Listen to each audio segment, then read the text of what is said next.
My best friend thinks she can nuke my life by sleeping with my husband, but she doesn't know that I am one step ahead of ruining her life. My husband and I have been married for 6 years now. We have 2 kids and I'm 6 months pregnant with our third. 2 years ago I found out my dad has stage 3 colon cancer. My dad is my only parent as my mom passed away when I was 12. He's my favorite human and life without him doesn't seem as colorful. My husband has been my absolute rock. He has been there for me, holding my hand and helping me through this. He's been so loving and attentive to both my kids and I. I don't allow myself to wallow. My kids are still loved, cared for, played with, and I haven't let my load slack around the house. Once my dad got his updated prognosis, my husband encouraged me to quit my job. So I did. I quit my job. My best friend and I have been friends since diapers. Her family is like my family and vice versa. My mom and her mom grew up together. We've always been solid, and right after my dad's appointment when we found out he had so little time left, I drove straight to her house and she held me while I cried for hours. If there are soulmates in friend form, she was mine. Thick as thieves is what my mom used to say. This morning as I was up with my 3-year-old, my husband's work alarm was going off. He has a few he set, so I turned that one off and gently woke him up. He said he was up late working, so he took the morning off,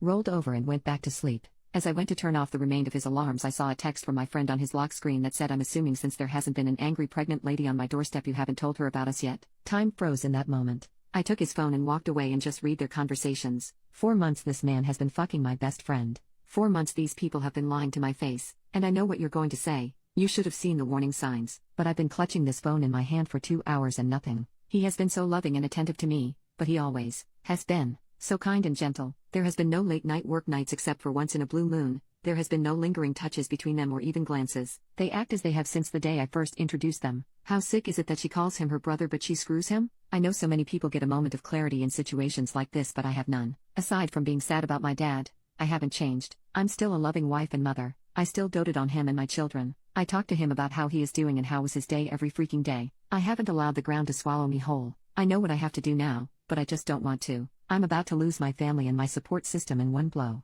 I'll confront him tomorrow. Today I just need this last 24 hours of peace. As for her, I won't give her the satisfaction of a response. I don't care why she did it. She did it and it's done. I was always the friend who cleaned up her messes. After today I will cut her out of my life like she never mattered at all. This has to be the hardest storm I'll ever weather, but damn it, I know it'll sail through it. If not for me, for my children. Update: hopefully I'll have actual divorce papers to give him in about 30 days. I told everyone about their affair. My ex's parents and my ex-best friend's parents. Now for the sit down. My ex-best friend's mother forced them to sit through a slideshow she put together of all of the texts. My ex, Tyler, was shouting profanities at my ex-best friend, Jess, and telling her she will regret this. Jess started crying and begging her parents for forgiveness. Bob looked his daughter in the eye and told her he will never forgive her for this. Blood or not, she is no daughter of his. He didn't raise his daughter to be this person. Jess was always a daddy's girl, so I think that cut her pretty deep. Jess is in the middle of a divorce herself and her parents were giving her money for her lawyer, and they told her she is cut off from them both financially and physically. Tyler's dad was irate. From there Tyler went straight home. I know because we have a Ring doorbell camera along with a few cameras in the house for our kids to keep an eye on them when we aren't right next to them. Tyler came home and saw that most of mine and the kids' stuff was gone and he lost it.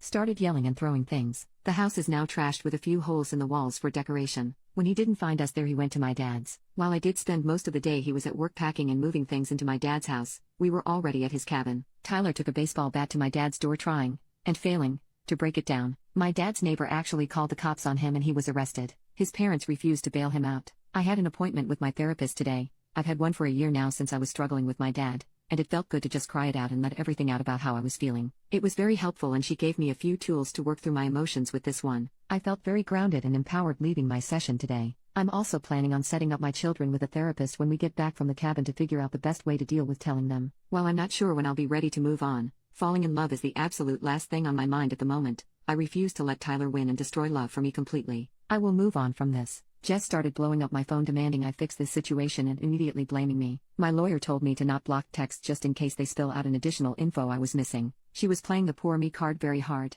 Her parents made the choice of going no contact with her. She actually started blaming me for stealing the love of her life. I introduced them when Tyler and I started dating, so not sure where that came from. And that Tyler is only with me for the kids. Honestly, I knew she was just trying to hurt me at that point. I didn't give her the satisfaction of responding though. Between her and Tyler I have about 200 missed calls. Tyler went from begging and pleading me to forgive him to threatening to call the cops on me for kidnapping, telling me Jess wasn't the only one, to telling me I'm a stuck-up bitch, to threatening me, to back to begging me for forgiveness. Honestly, it was just a whiplash reading those texts. I'd be lying and saying if those texts didn't hurt me and terrify me all at once, but I refuse to let them break me. As for both of them together, I don't think he is going to stay with her. I think he blames her for blowing up our marriage, honestly. Who knows though? They deserve each other. I was initially okay to do a 50-50 split with Tyler for custody, but after his reaction I don't feel comfortable with that, so I'll likely be going for full custody.